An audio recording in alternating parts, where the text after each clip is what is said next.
Hello and welcome to today's colour mix tutorial. Today I am using the Scorpio Primo Champagne Pearl. It's a new one in the Scorpio range of colours and it's not exactly my favourite colour. So today's colour mixes are going to be a little bit different to how I normally do them. I am just going to chop this up and we're just going to mix it with a bunch of different colours and see how they turn out. So usually I plan my colour mixes and we write the recipes down, but today we're just going to wing it and just go along with it and just pretty much do 1-to-1 ratio, so nice and easy. Now I guess the reason that I kind of don't really like this colour so much is it just kind of reminds me of a sparkly beige colour. It has a slight little pink tint to it, but it's just not one that I would usually gravitate towards using. So that's why I thought we would just use it in some colour mixes and see if we can make some new versions of colours that I like better. So as with all colour mixes, we need to get this clay, and all the clays we're going to use need to be at a consistent thickness because we need to make sure that our portions are all the same. So I'm just using a roller guide here and that's going to help me to keep this at the same thickness. Later on in this tutorial I'll just use my pasta machine, but you can use whichever method you like as long as all your portions are equal. In saying that, this is just a bit of a play around tutorial, so if they weren't quite equal, it wouldn't really matter. It just means that replicating in the future, they may turn out slightly different. And I've just chosen to use this little circle cutter. As I'm not sure what the colours are going to turn out with, I don't want to do too much of a big batch, so we're just going to use this size to start with. When it comes to conditioning the clay for our colour mixes, don't stress too much about getting it fully conditioned, as whilst we're mixing the colours, that will condition the clay up and make it all soft and usable. The first colour we are going to mix with today is going to be the Scorpio Primo Fuchsia. So this one is a beautiful colour by itself, but I thought I would give it a go mixing it with the Champagne Pearl and we'll see how it turns out. So again, there is a couple of different methods to mixing these colours together. You can just use your acrylic roller like this, rolling it all down nice and thin. You can fold it, roll it, use your hands, use a what are they called? Acrylic disc. You can use acrylic plate. You can use any method you like to getting those colours mixed up. Sometimes if I'm doing a larger batch, even just chopping them all up first and scrunching them together starts to get those colours mixing. This one I'm going to do by hand, but the next ones I'm going to use the pasta machine. I like my pasta machine. It makes colour mixing so much easier because it just makes those consistent thicknesses to start with, and then mixing it up, it just is a lot easier on the hands as well, especially when we do big batches. As I'm mixing this, I can see that it's already looking very similar to a colour by Cernet, and if I remember correctly, the colour I'm thinking of is called Pearl Magenta. I don't have one handy to compare it to, but I think it looks very, very similar. It has that pearlized shimmer, which it's gained out of that champagne pearl colour. And yeah, it just looks really, really pretty. There's a bit of a comparison to how the colour started to how it is now. And obviously, if I added more of the champagne pearl, it would adjust the colour even more. Next up, we have another colour which is new to the Scorpio range. This one is Scorpio Souffle Racing Green. So this one, again by itself, is quite nice. It was very well used at Christmas time. I used it quite a lot then. But otherwise, green isn't really a colour that I do use a lot.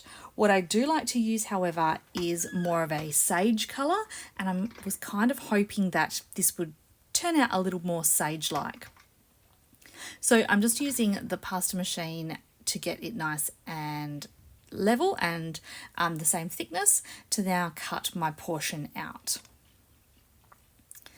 And we're just going to add one of those champagne pearls and again pop it through the machine on a thinner setting this time. The thinner setting tends to help break down those colours and blend them together a lot faster.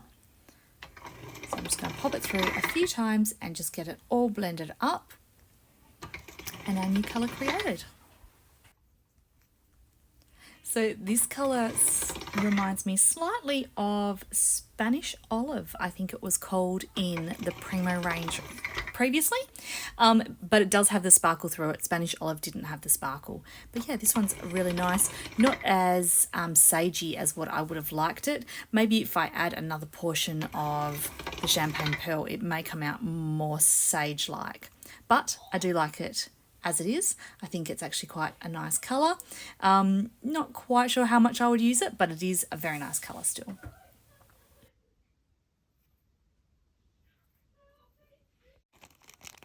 Next up is Soufflé Pumpkin. This is actually a colour that I do use quite a bit of. So I'm hoping that the Champagne Pearl will improve it and I'll like it even more. Let's see how we go. Firstly, I will just pop it through the machine and get it at that same thickness. There we go. And I'll just quickly cut my circle out.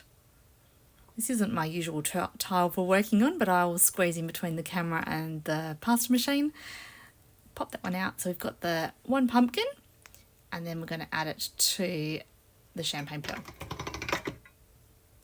I've started it here on the thicker setting. If you're starting with a lot of clay, definitely start on the thickest setting. It doesn't put as much strain on your gears. And then I'll just move it down to the thinner setting as I'm rolling it through.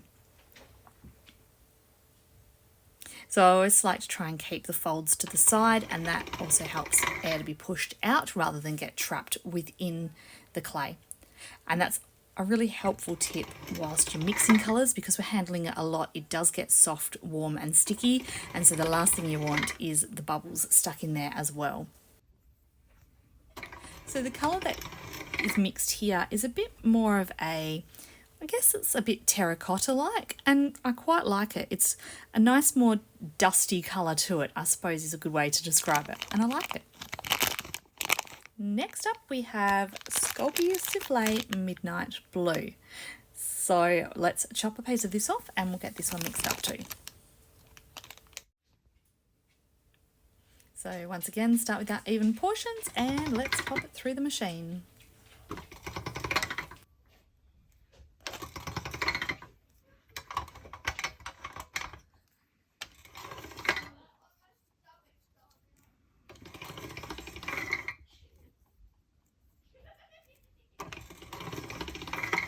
I like how the Champagne Pearl has turned most of these colours into more of a dusty version of themselves. So not quite bright, it's toned them down, and then it's added that slight bit of shimmer through it as well. So I really do like the way that this blue has turned out as well. It's kind of gone a bit more like bluestony sort of, yeah, I think bluestone would be a good maybe denim style colour. But I do like it, it's very nice. And I think that if I'm doing slab work or any of my creations really, I think if I matched it with some just pure white or pink, it would look really nice. Next up we've got some black poppy seed, which this one is the Soufflé brand. Obviously Primo Black and Soufflé Black are very, very similar, just Soufflé has more of a matte finish than the shine like Primo. So we're going to add this one to the Champagne Pearl and we'll see how it turns out. I'm hoping that it doesn't take it down too much to a grey, because I would like it to stay quite dark, as I do use black a lot in my creations.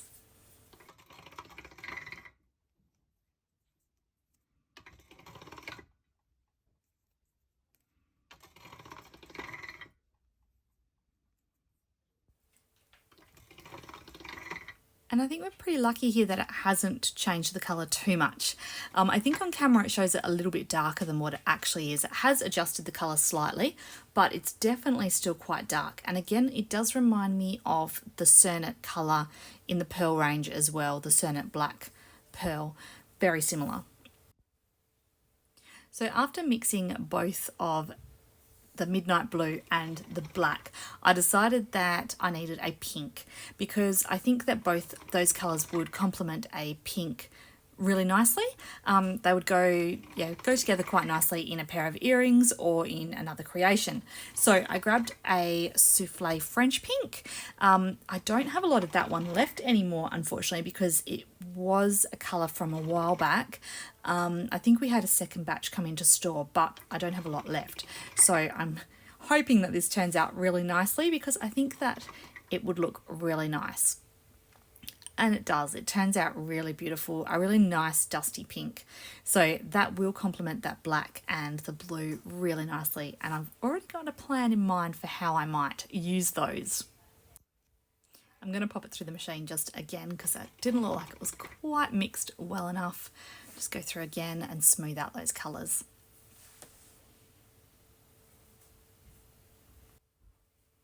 And I've also decided that I need to do one more pink. So this one is blush pink with the champagne pearl. So we'll pop those ones through together, and hopefully I will just get a slightly darker shade than the French pink turned out.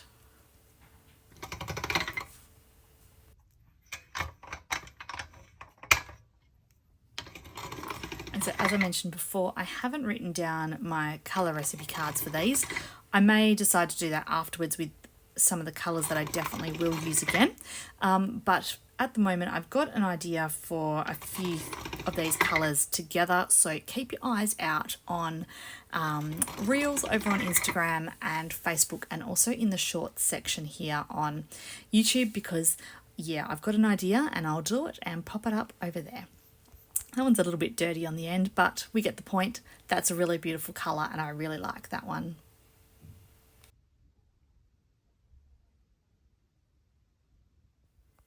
Okay, so that brings me to the end of the colour mixing. That piece there is the original Champagne Pearl, and then these are all the beautiful colours that we mixed together.